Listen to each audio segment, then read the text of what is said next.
Imagine sitting down to a warm family dinner, taking a bite of a dish made just for you, and tasting something wrong. A bitter tang that sets your heart racing. Then picture realizing it's poison, and the person who slipped it into your food is your son-in-law, the man your daughter adores. I'm Evelyn, and when I suspected my meal was tainted, I switched plates with him while he wasn't looking. That split-second choice unveiled a web of infidelity and betrayal that shattered my family. Join me as I unravel a story of deceit, revenge, and the strength to protect what matters. This will leave you speechless. I'm 62, a retired chef living in a small town in North Carolina. My home is a sprawling wooden house with a wide front porch, creaky floors, and a kitchen that's been the heart of our family for decades. This is where I've hosted countless Sunday suppers, filling the air with the aroma of fresh biscuits, roasted chicken, and love. My daughter, Laura, 33, is a radiant elementary school teacher, the light of my life. Her husband, Nathan Brooks, 35, is a polished banker with a charming smile that never quite feels genuine. Together, we've been a family, bound by tradition in this quiet corner of the world. Or so I believed. Laura and Nathan live just a few streets away, and we gather often, especially for my home-cooked dinners where everyone feels at home. My best friend, Grace, 60, a retired accountant with a razor-sharp mind, is a fixture at my table, her no-nonsense wit keeping us grounded. Then there's Sophie, 28, a co-worker of Nathan's at the bank, who's recently started joining our meals at his insistence. Her presence always a bit too familiar.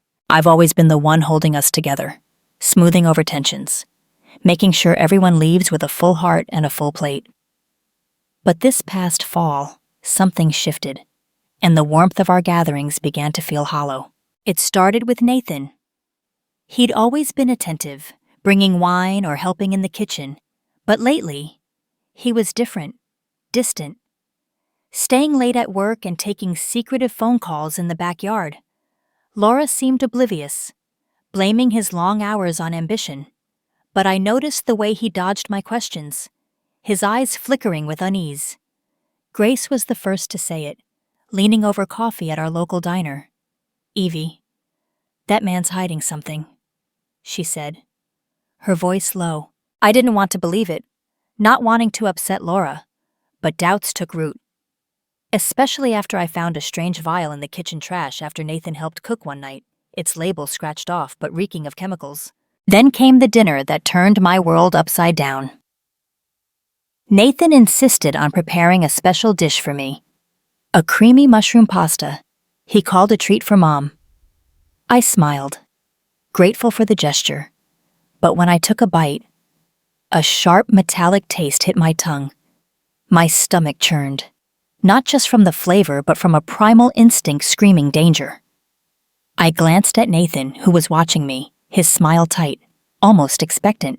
When he turned to grab a bottle of wine from the counter, I swapped our plates, my hands steady despite my pounding heart.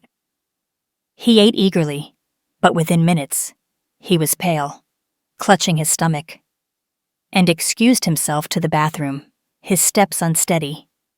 My suspicion hardened into certainty he'd poisoned my food. That night, sleep was impossible. The vial, Nathan's odd behavior, and the tainted pasta haunted me. I checked his phone while he and Laura slept over, my fingers trembling with guilt. What I found broke my heart. Flirty texts between Nathan and Sophie, filled with intimate nicknames and plans to meet, talking of clearing the way. My son-in-law was cheating, and I was in his way. I thought of the vial, the pasta, and Nathan's sudden illness after eating from my plate. Was he trying to kill me to hide his affair? The idea was monstrous, but the pieces fit, and I couldn't ignore them. I sat in my dark kitchen, the house silent except for the ticking clock. Laura's laughter from past dinners echoed in my mind, now tainted by Nathan's betrayal. How could I tell her the man she loved was a liar? Maybe a murderer? My home, where I'd nurtured my family, felt like a trap. My daughter, the center of my world, was at risk. Why did Nathan want me gone? Was it just to protect his affair? Or was there more? Something tied to Laura. To our home, I didn't have all the answers, but I knew I couldn't stay quiet. A dangerous truth was unfolding, and I had to protect my family.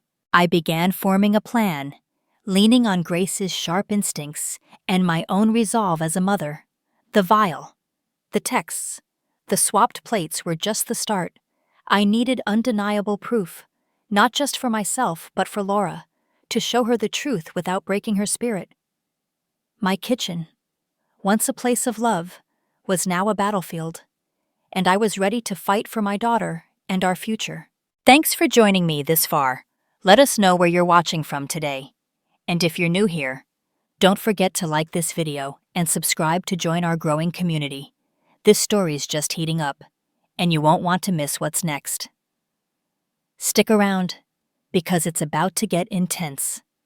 The bitter taste of that pasta lingered in my mind long after I swapped plates with Nathan, his sudden illness confirming my worst fears. Those flirty texts between him and Sophie, hinting at clearing the way, weren't just proof of an affair. They were a warning of something darker. I couldn't let this go. Not with my daughter Laura's life tangled in his lies. Welcome back. Everyone, I'm Evelyn Marshall, and if you're following my story from North Carolina, you know I'm unraveling a betrayal that started with poisoned food. Thanks for being here, because this is where I start digging for the truth. And it's a heavy journey. I've always been the trusting type, the one who saw family as sacred. Laura was my world, and Nathan, her charming husband, seemed like a blessing, at least at first. But the vial in the trash, the tainted pasta, and those texts, they were a slap in the face, shattering the illusion I'd clung to. I needed someone to confide in, someone who'd cut through my doubts with clarity. That's when I turned to Grace, my best friend of 40 years. Grace, 60, is a retired accountant with a mind like a steel trap and a knack for spotting trouble. She'd never trusted Nathan, and now I needed her instincts more than ever. I met Grace at our favorite diner, a cozy spot with red vinyl booths and the best pecan pie in town. Over steaming coffee, I poured out everything: the strange vial, the poisoned pasta, Nathan's reaction after eating it, the texts with Sophie. My voice shook as I showed her screenshots, each word a knife in my heart. Grace listened, her eyes narrowing, and when I finished, she set down her mug. Evie, this isn't just cheating. He tried to poison you. You need to find out what he's planning and protect Laura. Her words were a wake-up call, turning my fear into determination. I wasn't just a mother, I was a fighter, and I had to act. Grace didn't let me wallow. You're a chef, Evie. You know how to find the right ingredients, so find the truth. She was right. If Nathan was hiding something, I'd uncover it, no matter how much it hurt. I started small, keeping the vial I'd found in the trash, sealing it in a plastic bag for safety. I didn't know what it was yet, but it was evidence, and I wasn't letting it go. I also checked Nathan's phone again when he left it on the counter during a family visit, my heart pounding like I was committing a crime. The texts with Sophie were bolder, talking about meeting at a bar called the Rusty Anchor, a dive downtown. I noted the time and place, feeling like a stranger in my own life. The next evening, Grace and I drove to the Rusty Anchor, parking in a shadowy lot across the street. The bar was dimly lit, with neon signs and a jukebox blaring old country tunes. We slipped inside, taking a booth in the back, my nerves on edge.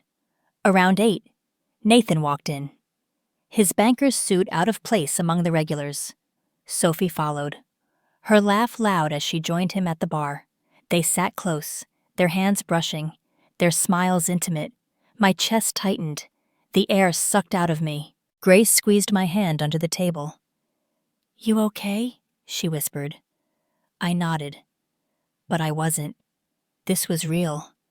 And it hurt. I wanted to storm over, to confront them, to demand answers. But Grace kept me grounded. You need proof. Evie, not a scene, she said. She was right.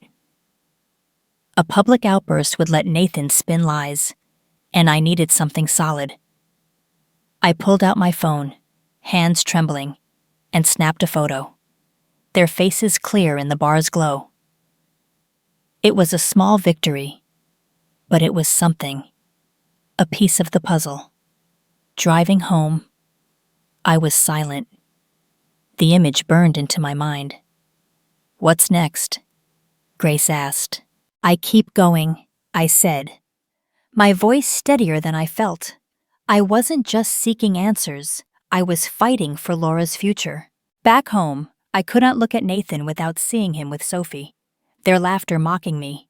He acted normal, helping Laura set the table, but every gesture felt like a lie. I started noticing things. I'd missed a receipt in his jacket for a hotel I'd never visited, a faint perfume on his shirt that wasn't Laura's. Each clue was a wound, but I kept digging. I checked the kitchen trash again, finding another vial, identical to the first, hidden under coffee grounds. My fear grew, but so did my resolve. The poisoned pasta wasn't a one-time act, it was a plan, and I needed to know how far it went. Grace suggested sending the vials for testing, but I wasn't ready to involve outsiders yet. I hid them in a locked box in my pantry, along with the photo and screenshots. I also started watching Nathan more closely, noting his late nights, his excuses about work. The thought of him hurting Laura, betraying her trust, tore at me. I couldn't tell her yet, not without more proof, but I knew I had to protect her. The man I'd welcomed as family was a threat, and I was ready to expose him. Thank you for sticking with me, everyone.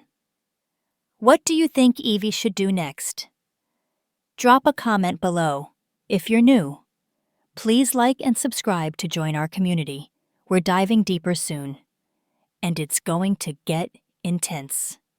The photo of Nathan and Sophie at the Rusty Anchor was a dagger in my heart, their intimate smiles a constant reminder of the betrayal.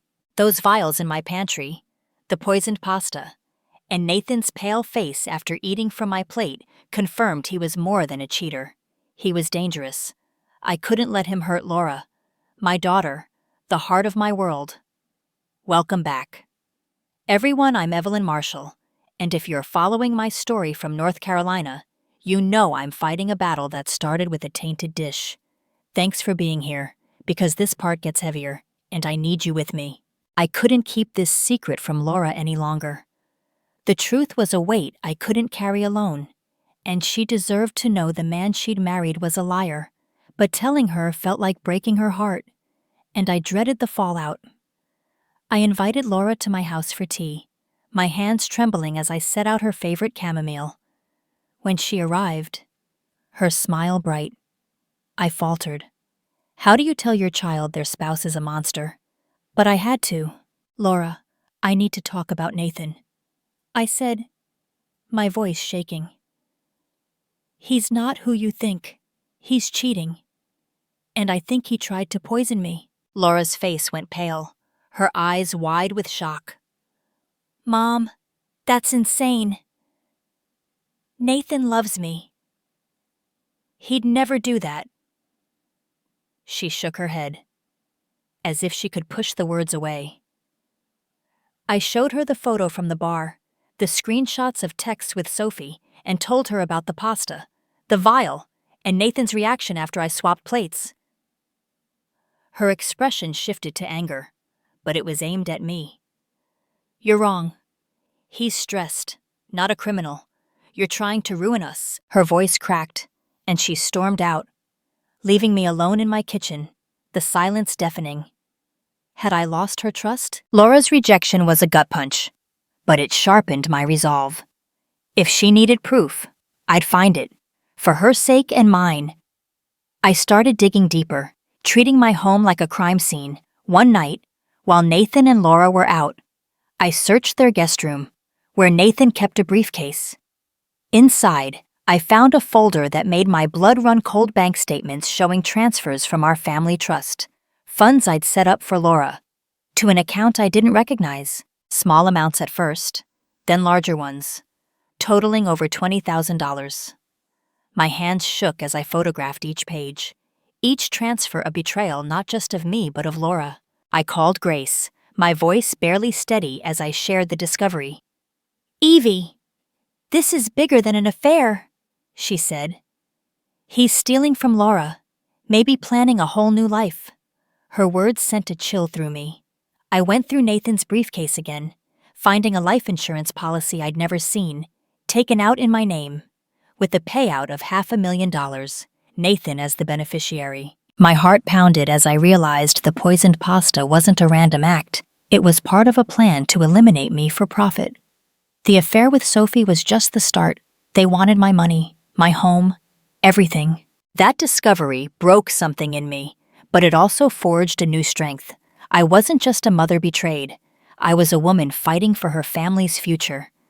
I started keeping a journal, logging every piece of evidence: the bar photo, the text screenshots, the bank transfers, the insurance policy, the vials. I hid it in a locked box in my pantry, a fortress against Nathan's lies. I also watched him closely, noting his growing carelessness. He'd come to dinners with Sophie, acting like nothing was wrong, his arm brushing hers as Laura looked away. His boldness fueled my anger, pushing me to act. I sent one of the vials to a lab, using a contact Grace knew, to test its contents. The results came back a week later, confirming a slow-acting toxin, not lethal in one dose but dangerous over time. My stomach churned, but the report was a weapon, proof of Nathan's intent. Grace urged me to tell Laura again, but I knew she wasn't ready. I needed more, something undeniable, to open her eyes without destroying her. I installed a hidden camera in my kitchen, hoping to catch Nathan if he tried again. His late-night visits to help with dishes gave him chances, and I was determined to be ready. Laura's anger still haunted me, but I understood her denial. She loved Nathan, and I'd taught her to trust in love. I sent her a text, apologizing for our fight and promising I'd only come to her with solid proof. I hoped she'd see the truth before it was too late. For now, I focused on my next move. I wasn't just collecting evidence. I was building a case to protect Laura and expose Nathan for the predator he was. The son-in-law I'd welcomed was a stranger, and I was ready to fight him with everything I had. Thank you for staying with this story. What do you think about Laura's reaction? Share your thoughts in the comments. If you're new, please like and subscribe to join our community. We've got more to uncover, and it's going to be intense. The lab report confirming the toxin in that vial was a cold slap of reality, proving Nathan's betrayal went beyond his affair with Sophie. He'd poisoned my food, stolen from Laura's trust, and eyed a life insurance payout, all to erase me from their plans. My kitchen, once a haven of love, was now a crime scene, and I was done being the trusting mother-in-law.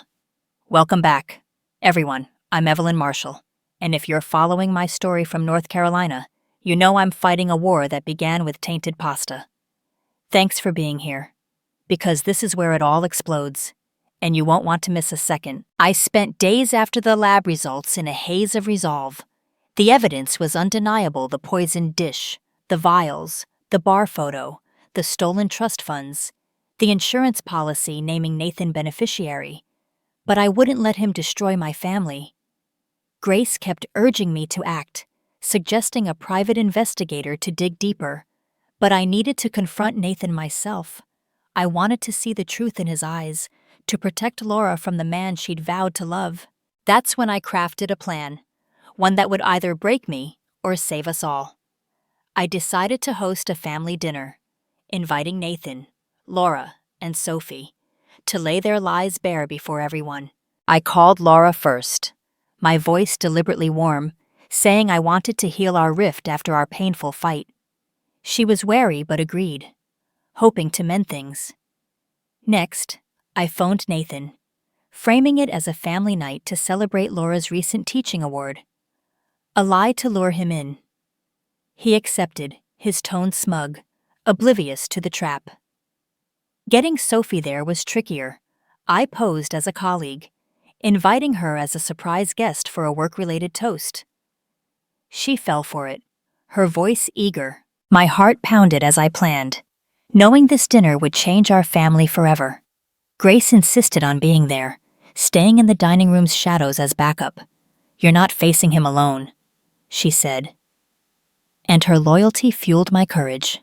To prepare, I met Grace at her house, spreading my evidence across her dining table like a battle map, the photo from the rusty anchor, the text screenshots, the bank statements, the insurance policy, the lab report confirming the toxin, and footage from my kitchen camera, which had caught Nathan slipping a substance into a dish days earlier. I organized it with a chef's precision, each piece a weapon in my arsenal. I also hired a private investigator through Grace's contacts, who confirmed Nathan and Sophie's affair with motel receipts and photos.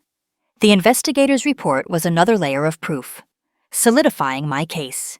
This wasn't just about betrayal. It was about stopping a predator before he could harm Laura. The night of the dinner, my house felt like a theater, every detail staged for impact. I set the table with my finest linens, lit candles, and prepared a feast of roast beef, mashed potatoes, green beans, and pecan pie, creating a facade of warmth and normalcy. Laura arrived first, her smile tentative but hopeful, clinging to the idea of family. Nathan came next, his banker's charm polished, followed by Sophie, her red dress bold and her perfume sharp, a stark contrast to the cozy setting. We sat, exchanging small talk about Laura's students, the crisp fall weather, and local gossip. But the air was thick with tension. I watched Nathan's easy grin, Sophie's nervous glances, and Laura's forced cheer, my pulse racing as I waited for the perfect moment. Halfway through, I raised my glass, my voice calm but deliberate. "To family and truth," I said, locking eyes with Nathan, "because secrets always come to light." The room fell silent, forks pausing mid-air. I pulled out the bar photo, sliding it across the table. "Explain this," I said, my voice steady. Laura gasped, her hand trembling as she stared at Nathan and Sophie. Nathan's face drained of color, and Sophie shifted uncomfortably, her eyes darting to the door. I kept going, laying out the bank statements, the insurance policy, and the lab report confirming the toxin. I played the kitchen footage, Nathan's figure unmistakable as he tampered with a dish. Laura's eyes filled with tears, and she turned to Nathan, her voice breaking. "Is this true?" Nathan stammered, claiming it was all a misunderstanding. But Sophie stood, her face flushed with panic. "I didn't sign up for this," she muttered, grabbing her purse and bolting for the door, her heels clicking on the hardwood. I looked at Nathan, my voice cold as ice. "You poisoned my food, stole from Laura, and planned to profit from my death." Laura sobbed, covering her face, and Nathan lunged, shouting that I'd fabricated everything, his voice desperate. But the evidence was ironclad, and Laura's silence spoke volumes. "I'm done with you," I said. "I'm reporting this to the police, and you'll answer for everything." The room crackled with tension, Nathan's panic a stark contrast to my calm. Grace stepped forward from the shadows, her presence a silent warning. I'd turned his scheme against him, and he knew it. Laura looked at me, her eyes shattered but awakening, and I knew I'd reached her. "Thank you for being here for this showdown. What would you have done at that dinner? Share your thoughts in the comments. If you're new, please like and subscribe to join our community. The final part is coming, and it's going to be a wild ride. The dining room was a storm's aftermath, the silence deafening as Sophie's footsteps faded and Laura's sobs filled the air. My evidence, The bar photo, the bank statements, the kitchen footage lay scattered on the table, exposing Nathan's affair and his attempt to poison me. I'd turned his lies against him, and there was no escape. Welcome back. Everyone, I'm Evelyn Marshall, and if you've followed my story from North Carolina, you've seen me confront a betrayal that shook my family. Thanks for being here for the final chapter, because this is where I protect my daughter and reclaim our lives, and it's a victory worth sharing. Nathan's panic erupted as Sophie fled. He stood, his face twisted, pleading with Laura. "It's not what it looks like," he shouted, but her tears and trembling hands silenced him.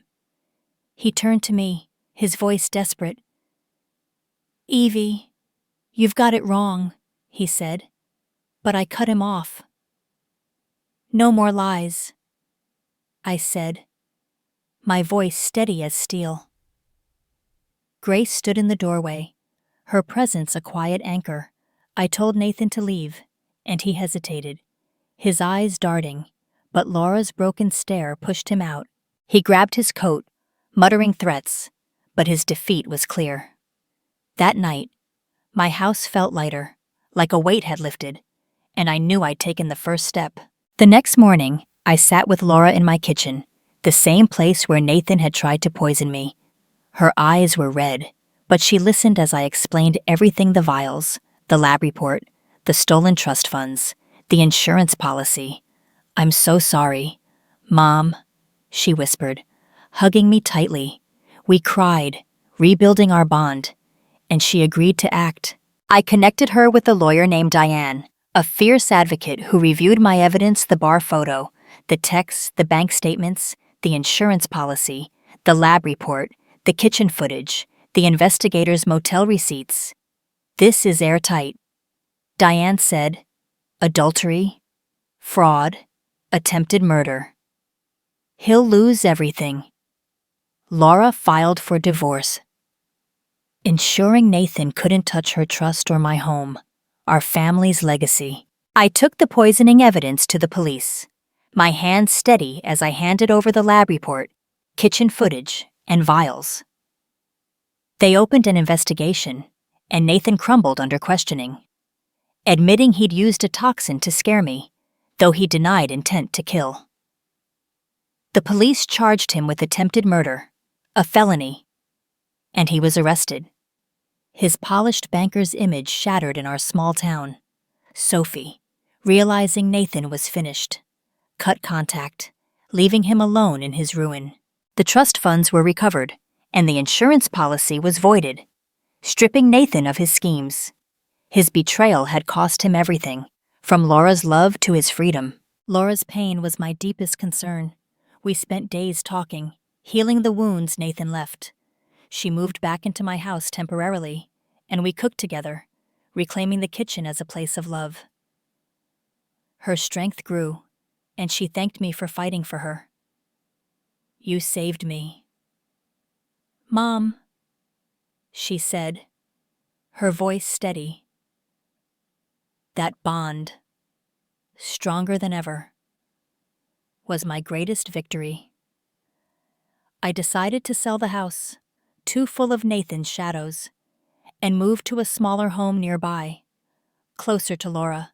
Standing on the porch as the for sale sign went up, I felt free, ready to leave the past behind.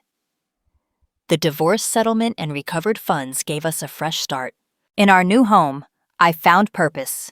Laura introduced me to a community center, and I started a cooking class for women rebuilding after betrayal, sharing recipes and stories.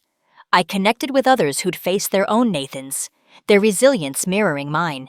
I became a mentor, helping them find their strength, just as Grace had helped me. The classes grew, and I felt alive, turning my pain into something beautiful. My kitchen, once a battlefield, was again a place of creation, filled with laughter and hope, a testament to what we could overcome. Nathan's betrayal was a fire that could have consumed us, but it forged us stronger. I'm Evie, a mother who faced poison and lies to protect her daughter. If you're watching and feel trapped by deceit, Hear this, you have the power to fight back. Trust your instincts. Protect those you love. And never let anyone steal your light. Laura and I did. And we're free. Betrayal hurts. But it can also be the spark that rebuilds you. Stronger than before. This journey wasn't easy, but sharing it with you has been a gift. I've learned that family is worth fighting for, and truth always finds a way. My new life, filled with Laura's laughter and the warmth of my cooking classes, is proof that we can rise from the ashes. I hope my story inspires you to face your own battles, to find your own strength, and to never give up on what matters most. You're stronger than you know, and you're not alone. Thank you for walking this path with me. Share your thoughts in the comments. What did this story stir in you? If you're new, please like and subscribe to join our community. Next week, we're diving into another tale of courage and secrets, so stay tuned. Your support means the world, and I can't wait to share more.